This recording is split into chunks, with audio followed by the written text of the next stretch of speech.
vibeBooks presents Mansfield Park, Chapter 28, by Jane Austen. Chapter 28. Her uncle and both her aunts were in the drawing-room when Fanny went down. To the former she was an interesting object, and he saw with pleasure the general elegance of her appearance, and her being in remarkably good looks. The neatness and propriety of her dress was all that he would allow himself to commend in her presence, but upon her leaving the room again soon afterwards, he spoke of her beauty with very decided praise. "Yes," said Lady Bertram, "she looks very well. I sent Chapman to her." "Look well? Oh yes," cried Mrs. Norris. "She has good reason to look well with all her advantages, brought up in this family as she has been, with all the benefit of her cousin's manners before her. Only think, my dear Sir Thomas, what extraordinary advantages you and I have been the means of giving her. The very gown you have been taking notice of is your own generous present to her when dear Mrs. Rushworth married. What would she have been if we had not taken her by the hand?" Sir Thomas said no more, but when they sat down to table, the eyes of the two young men assured him that the subject might be gently touched again when the ladies withdrew, with more success. Fanny saw that she was approved, and the consciousness of looking well made her look still better. From a variety of causes she was happy, and she was soon made still happier. For in following her aunts out of the room, Edmund, who was holding open the door, said as she passed him, "You must dance with me, Fanny. You must keep 2 dances for me, any 2 that you like except the first." She had nothing more to wish for. She had hardly ever been in a state so nearly approaching high spirits in her life. Her cousin's former gaiety on the day of a ball was no longer surprising to her. She felt it to be indeed very charming, and was actually practicing her steps about the drawing-room as long as she could be safe from the notice of her Aunt Norris, who was entirely taken up at first in fresh arranging and injuring the noble fire which the butler had prepared. Half an hour followed, that would have been at least languid under any other circumstances, but Fanny's happiness still prevailed. It was but to think of her conversation with Edmund, and what was the restlessness of Mrs. Norris? What were the yawns of Lady Bertram? The gentlemen joined them, and soon after began the sweet expectation of a carriage, when a general spirit of ease and enjoyment seemed diffused, and they all stood about and talked and laughed, and every moment had its pleasure and its hope. Fanny felt that there must be a struggle in Edmund's cheerfulness, but it was delightful to see the effort so successfully made. When the carriages were really heard, when the guests began really to assemble, her own gaiety of heart was much subdued. The sight of so many strangers threw her back into herself, and besides the gravity and formality of the first great circle, which the manners of neither Sir Thomas nor Lady Bertram were of a kind to do away, she found herself occasionally called on to endure something worse. She was introduced here and there by her uncle, and forced to be spoken to and to curtsy and speak again. This was a hard duty, and she was never summoned to it without looking at William, as he walked about at his ease in the background of the scene, and longing to be with him. The entrance of the Grants and Crawfords was a favourable epoch. The stiffness of the meeting soon gave way before their popular manners and more diffused intimacies. Little groups were formed, and everybody grew comfortable. Fanny felt the advantage, and, drawing back from the toils of civility, would have been again most happy could she have kept her eyes from wandering between Edmund and Mary Crawford. She looked all loveliness, and what might not be the end of it? Her own musings were brought to an end on perceiving Mr. Crawford before her, and her thoughts were put into another channel by his engaging her almost instantly for the first 2 dances. Her happiness on this occasion was very much à la mortale, finely checkered. To be secure of a partner at first was a most essential good, for the moment of beginning was now growing seriously near, and she so little understood her own claims as to think that if Mr. Crawford had not asked her, she must have been the last to be sought after, and should have received a partner only through a series of inquiry and bustle and interference, which would have been terrible. But at the same time there was a pointedness in his manner of asking her which she did not like, and she saw his eye glancing for a moment at her necklace, with a smile, she thought there was a smile, which made her blush and feel wretched. And though there was no second glance to disturb her, though his object seemed then to be only quietly agreeable, she could not get the better of her embarrassment, heightened as it was by the idea of his perceiving it, and had no composure till he turned away to someone else. Then she could gradually rise up to the genuine satisfaction of having a partner, a voluntary partner, secured against the dancing began. When the company were moving into the ballroom, she found herself for the first time near Miss Crawford, whose eyes and smiles were immediately and more unequivocally directed as her brother's had been, and who was beginning to speak on the subject when Fanny, anxious to get the story over, hastened to give the explanation of the second necklace, the real chain. Miss Crawford listened, and all her intended compliments and insinuations to Fanny were forgotten. She felt only one thing, and her eyes, bright as they had been before, showing they could yet be brighter, she exclaimed with eager pleasure, Did Edmund? That was like himself. No other man would have thought of it. I honor him beyond expression. And she looked around as if longing to tell him so. He was not near. He was attending a party of ladies out of the room, and Mrs. Grant coming up to the two girls, and taking an arm of each, they followed with the rest. Fanny's heart sunk, but there was no leisure for thinking long even of Miss Crawford's feelings. They were in the ballroom, the violins were playing, and her mind was in a flutter that forbade its fixing on anything serious. She must watch the general arrangements, and see how everything was done. In a few minutes, Sir Thomas came to her, and asked if she were engaged, and the "Yes, sir," to Mr. Crawford was exactly what he had intended to hear. Mr. Crawford was not far off. Sir Thomas brought him to her, saying something which discovered to Fanny that she was to lead the way and open the ball, an idea that had never occurred to her before. Whenever she had thought of the minutiae of the evening, it had been as a matter of course that Edmund would begin with Miss Crawford, and the impression was so strong that though her uncle spoke the contrary, she could not help an exclamation of surprise, a hint of her unfitness, an entreaty even to be excused. To be urging her opinion against Sir Thomas's was a proof of the extremity of the case.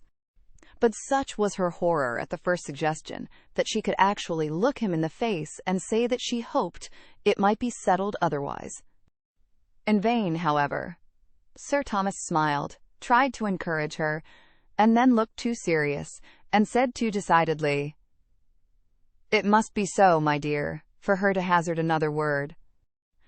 And she found herself the next moment conducted by Mr. Crawford to the top of the room, and standing there to be joined by the rest of the dancers, couple after couple, as they were formed. She could hardly believe it. To be placed above so many elegant young women. The distinction was too great. It was treating her like her cousins, and her thoughts flew to those absent cousins, with most unfeigned and truly tender regret, that they were not at home to take their own place in the room, and have their share of a pleasure which would have been so very delightful to them.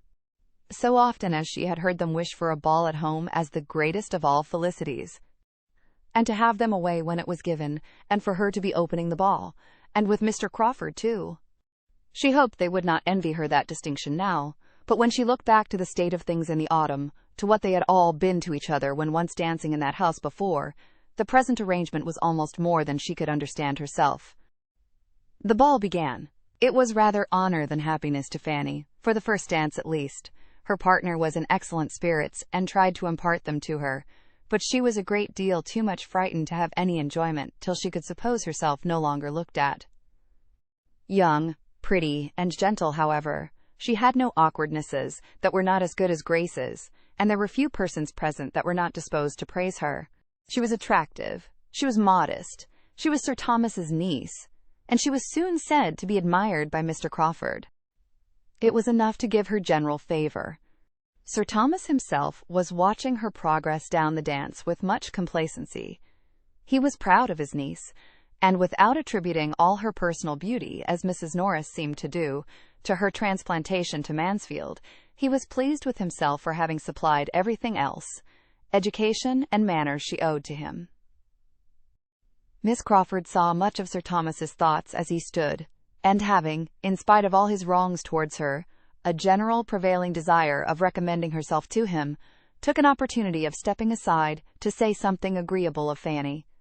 Her praise was warm, and he received it as she could wish, joining in it as far as discretion and politeness and slowness of speech would allow, and certainly appearing to greater advantage on the subject than his lady did soon afterwards, when Mary, perceiving her on a sofa very near, turned round before she began to dance, to compliment her on Miss Price's looks. "Yes, she does look very well," was Lady Bertram's placid reply. "Chapman helped her to dress. I sent Chapman to her." Not but that she was really pleased to have Fanny admired, but she was so much more struck with her own kindness in sending Chapman to her that she could not get it out of her head. Miss Crawford knew Mrs. Norris too well to think of gratifying her by commendation of Fanny. To her, it was as the occasion offered.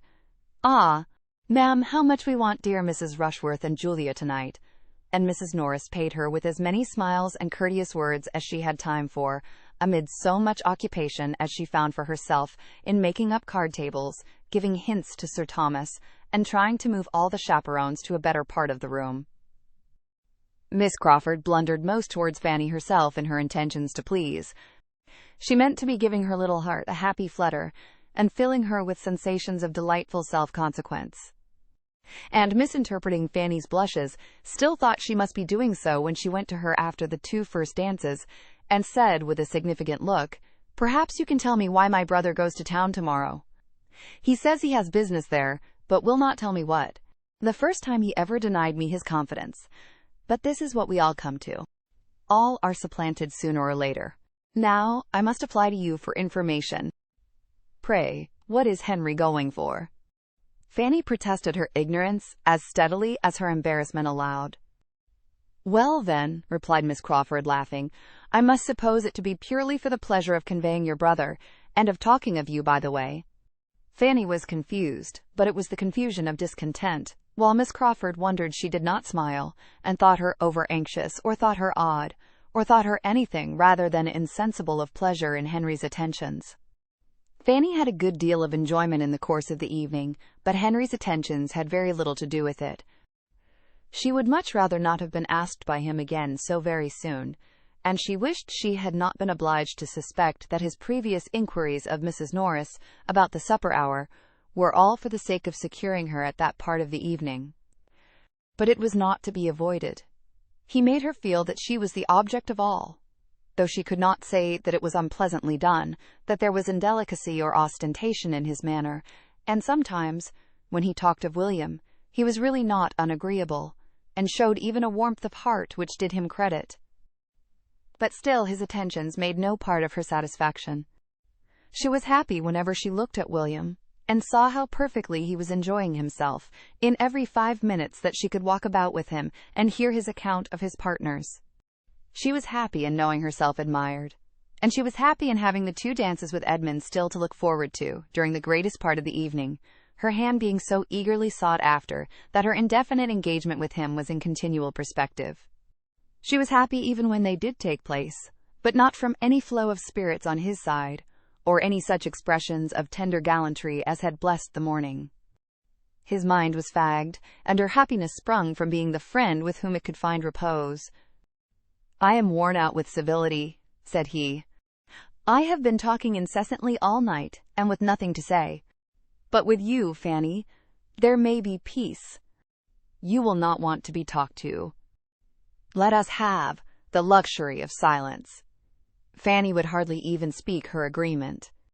A weariness, arising probably in great measure from the same feelings which he had acknowledged in the morning, was peculiarly to be respected, and they went down their 2 dances together with such sober tranquillity as might satisfy any looker-on, that Sir Thomas had been bringing up no wife for his younger son. The evening had afforded Edmund little pleasure. Miss Crawford had been in gay spirits when they first danced together, but it was not her gaiety that could do him good. It rather sank than raised his comfort, and afterwards, for he found himself still impelled to seek her again, she had absolutely pained him by her manner of speaking of the profession to which he was now on the point of belonging. They had talked, and they had been silent. He had reasoned, she had ridiculed, and they had parted at last with mutual vexation. Fanny, not able to refrain entirely from observing them, had seen enough to be tolerably satisfied. It was barbarous to be happy when Edmund was suffering. Yet some happiness must and would arise from the very conviction that he did suffer. When her 2 dances with him were over, her inclination and strength for more were pretty well at an end, and Sir Thomas, having seen her walk rather than dance down the shortening set, breathless, and with her hand at her side, gave his orders for her sitting down entirely. From that time Mr. Crawford sat down likewise. "Poor Fanny!" cried William, coming for a moment to visit her, and working away his partner's fan as if for life. "How soon she is knocked up! Why, the sport is but just begun. I hope we shall keep it up these 2 hours. How can you be tired so soon?" "So soon, my good friend," said Sir Thomas, producing his watch with all necessary caution. "It is 3 o'clock, and your sister is not used to these sort of hours." "Well then, Fanny, you shall not get up tomorrow before I go. Sleep as long as you can, and never mind me." "Oh, William!" "What? Did she think of being up before you set off?" "Oh, yes, sir," cried Fanny, rising eagerly from her seat to be near her uncle. "I must get up and breakfast with him. It will be the last time, you know, the last morning." "You had better not. He is to have breakfasted and be gone by 9:30. Mr. Crawford, I think you call for him at 9:30. Fanny was too urgent, however, and had too many tears in her eyes for denial, and it ended in a gracious, well, which was permission. "Yes, 9:30, said Crawford to William as the latter was leaving them, "and I shall be punctual, for there will be no kind sister to get up for me." And in a lower tone to Fanny, "I shall have only a desolate house to hurry from. Your brother will find my ideas of time and his own very different tomorrow." After a short consideration, Sir Thomas asked Crawford to join the early breakfast party in that house instead of eating alone. He should himself be of it, and the readiness with which his invitation was accepted convinced him that the suspicions whence, he must confess to himself, this very ball had in great measure sprung, were well founded. Mr. Crawford was in love with Fanny. He had a pleasing anticipation of what would be. His niece, meanwhile, did not thank him for what he had just done. She had hoped to have William all to herself the last morning. It would have been an unspeakable indulgence. But though her wishes were overthrown, there was no spirit of murmuring within her. On the contrary, she was so totally unused to have her pleasure consulted, or to have anything take place at all in the way she could desire, that she was more disposed to wonder and rejoice in having carried her point so far, than to repine at the counteraction which followed. Shortly afterward, Sir Thomas was again interfering a little with her inclination by advising her to go immediately to bed. Advise was his word, but it was the advice of absolute power, and she had only to rise, and, with Mr. Crawford's very cordial adieus, pass quietly away, stopping at the entrance door, like the lady of Branksholme Hall, one moment and no more, to view the happy scene and take a last look at the 5 or 6 determined couple who were still hard at work, and then, creeping slowly up the principal staircase, pursued by the ceaseless country dance, feverish with hopes and fears, soup and negus, sore-footed and fatigued, restless and agitated, yet feeling, in spite of everything, that a ball was indeed delightful. In thus sending her away, Sir Thomas perhaps might not be thinking merely of her health. It might occur to him that Mr. Crawford had been sitting by her long enough, or he might mean to recommend her as a wife, by showing her persuadableness. Thank you for tuning in to vibeBooks. We hope you enjoyed this journey. Please consider liking, commenting, and subscribing to our channel. Check out our playlist or explore vibeBooks for more classic stories. Until next time, happy listening!